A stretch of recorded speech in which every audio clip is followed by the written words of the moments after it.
रचते रहते नित नई सृष्टि उठती नव जीवन की नींवें लेना जीवन की दीपे दृष्टि धर्माडंबर के आडंबर पर कर पद प्रहार कर धरा ध्वस्त मानवता के पावन मंदिर निर्माणी कर रहे सृजन व्यस्त तुम चेतनता की दिव्य मूर्ति स्वीकारी करे मेरा प्रणाम अवतार कोटि के विमल सूर्य स्वीकारी करे मेरा प्रणाम। भगवान श्री रघुनाथ का प्रणाम स्वीकार करिए, स्वीकार करिए। क्यों नहीं?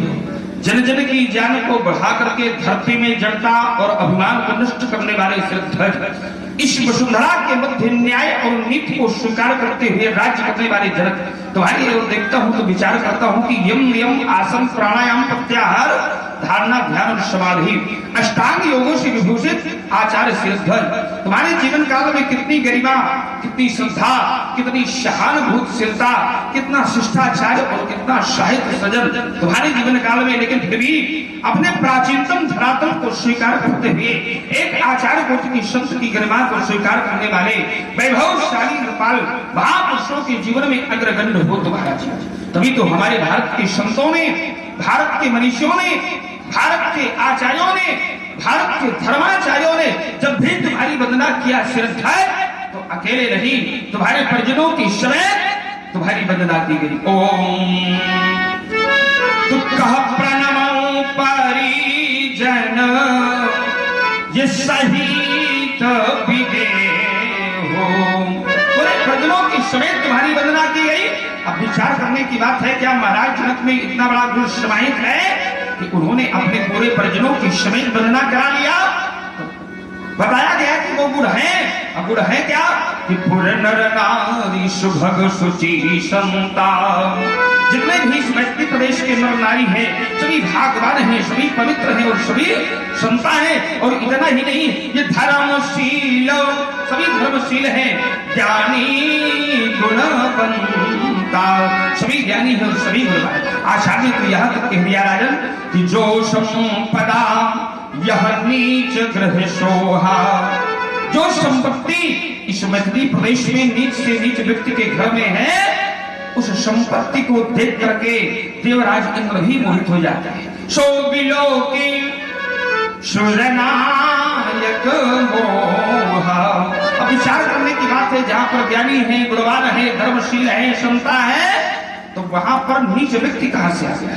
याद रखिएगा, नीच शब्द किसी जाति विशेष से जुड़ा हुआ नहीं है। नीच उसे कहते हैं जो ऊपर से कुछ और दिखाई दे, अंदर से कुछ और। ऊंच निवास जिसका निवास बड़ा ऊंचा होता है, अब जब उसके कृत्यों की तरफ दृष्टि डाली जाए तो नीच करतूती कृत्य बड़े मैले होते हैं। अब देखी न सकता ही ये पराग विभूति। तो विचार करता हूं तुम जिससे आचार्यों का जन्म, तुम जिससे धर्माचार्यों का जन्म कदाचित इस भारत वसुंधरा में न हुआ होता तो हमारे यहाँ के शास्त्र प्रणेताओं को इस सूत्र लिखने को न मिला होता। वहां जो हेन कथा शासन था, वहां जो वही है जहां से अनेक महान विद्वान निकल जाते हैं। वर्तमान की स्थिति यह है कि आज का व्यक्ति वो नहीं करता जो उसे करना चाहिए। वो नहीं मानता जो उसको मानना चाहिए, और वो स्वीकार करने को वो तैयार नहीं जो उसको स्वीकार।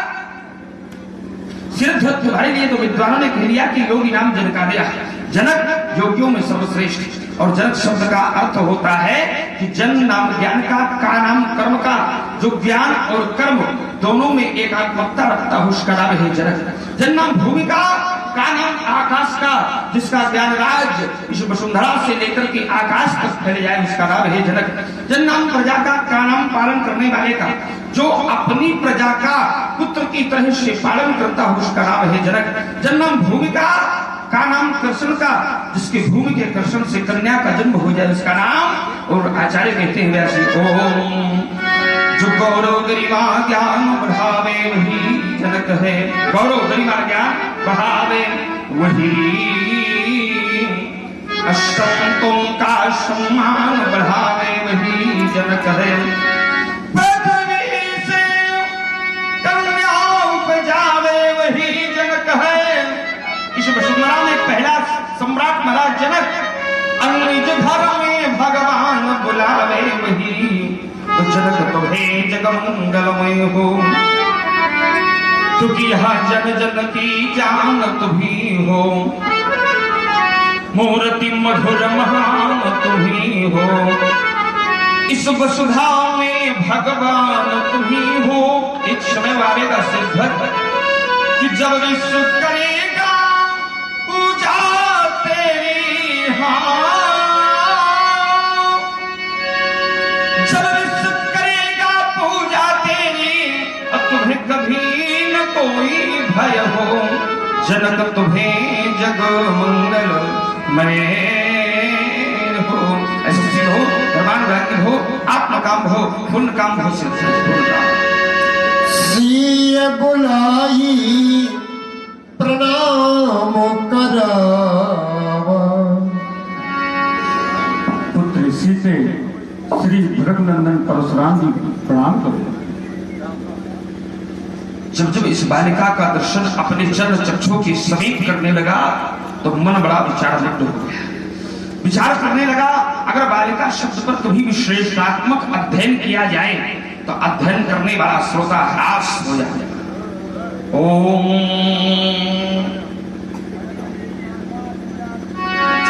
यह बालिका, यह बालिका, यह बालिका जो ज्ञान का वर्धन करावे उसे कहते बालिका, जो प्रेम परिभाषा पढ़ावे उसे कहते सृष्टि। जगत की जो रचावे, सृष्टि जगत में जो रचावे उसे कहते, क्या जोर से बोलो ताकि लगे। और प्रभु को धरा पर खींच लावे उसे कहते बालिका। एक बार आचार्य वेदव्यास जी से पूछा गया कि आपने बालिका को कितने रूपों पर देखा है। उन्होंने पुराण लिखते समय बताया कि नव दुर्गा प्रकृतिता, नव रूपों पर अवलोकन कराया। जब आचार्यों से पूछा गया तो उन्होंने बताया बालिका जिसको अपने बल का ज्ञान न हो उसका नाम है बालिका, जिसके जीवन में कभी आवेश न फैला हो उसका नाम है बालिका, जो शक्ति की समर्पण की भावना का पाठ पढ़ाती है उसका नाम है बालिका, और जो संपूर्ण संसार को जलदान कर शांति प्रदान करे उसका नाम बालिका, या सबके हृदय को नीरसता से सरसता में परिवर्तित कर दे उसका नाम बालिका। बालिका का नाम क्या है सिद्ध? सीता। किसके बारे में कहा गया? नारद ऋषि। तुम क्या कहा करते हो? क्यों? देखिए, कभी कभी किसी किसी का नाम बहुत छोटा होता है, उसका काम बड़ा होता है, और कभी कभी किसी किसी का नाम बहुत बड़ा होता है, उसका काम छोटा होता है। किसी किसी के नाम काम दोनों बहुत बड़े होते हैं और किसी किसी के नाम काम दोनों बहुत छोटे होते हैं। सीता जो शास्त्रों का अनुसरण करे उसका नाम है सीता, जो शांति स्वरूपा बने जाए उसका नाम है सीता, और जो शत्रुओं का अभ्यास करे उसका नाम है सीता, जो संपूर्ण संसार को जलदान कर शांत प्रदान कर दे उसका नाम सीता। अस्तु सीता के लिए बड़ा विदुत्तम शुभाशीष। ओम ओम तनक देर ठहरो, जरा देर ठहरो, ऐ जनक की दुलारी, अभी और पढ़ लूं मैं कहानी तुम्हारी, अभी और ठहरो, तनक देर ठहरो, जरा देर ठहरो, ऐ सुने ना तुम्हारी, अभी और पढ़ लूं मैं कहानी तुम्हारी। जगत करह दीपक तो बाती तुम्ही हो, ये जीवन जगत की प्रभाती तुम्ही हो, तुम्ही हो सदा, तुम्ही हो सदा नरहा, तुम्ही हो सदा नर, अब तुम्ही नर में नारी, अभी और पढ़ लूं मैं कहानी तुम्हारी। जितने गुणों को सकल विश्व गाता, अब कहाती तुम्ही हो त्रिलोकी की माता। कब तक बनाए, कब तक बना, कब तक बनाए, रहूंगा पुजारी, अभी और पढ़ लूं मैं कहानी तुम्हारी। जरा देर ठहरो, अभी और ठहरो, तनक देर ठहरो, ऐ शफियों की प्यारी, अभी और पढ़ लो कहानी तुम्हारी। श्री श्राद्ध भोग विलास करनी पति प्रदान भोग कितनिया ई भो का भो भोग क्या भो सत्सवती भो दाना भो गाती हो सखियों सहित सीता को शुभाशा। और हमारे श्री बलवंत यादव जी आपकी ओर से 50 मुद्राएं भार्गव जी के श्री चरणों में भेंट हुई हैं। बहुत बहुत धन्यवाद। विश्वामित्र मिले पुनि आए, विश्वामित्र मिले पुनि आए, मिले पुनि आए। देखिए बाबा का जरा परिचय करना है। आज हमारे बाबा अपने नाती से मिलने आए हैं। नाती को मिलना चाहिए कि बाबा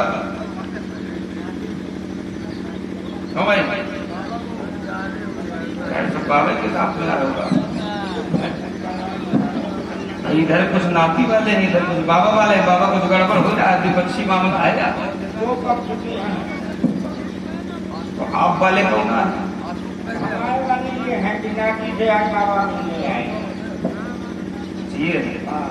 अब गुणगान तो आपका उधर गा रहे हैं, तो काहे उनको मतलब जो आपका समर्थन करे उनका आप विरोध करोगे का? मैं ये कहता हूँ कि मेरा नाती का पत्र सवाल अच्छा। देखिए यही बाबा का स्नेह है। जो बड़े होते हैं वो सदैव छोटों पर स्नेह बनाए रखते हैं। तो कहा बड़े स्नेह लघुन पर करही। लेकिन वर्तमान की स्थिति ये है कि छोटों ने अपनी छोटाई को भुला दिया और बड़ों ने अपने बड़प्पन को पूरा समाज बिखर गया।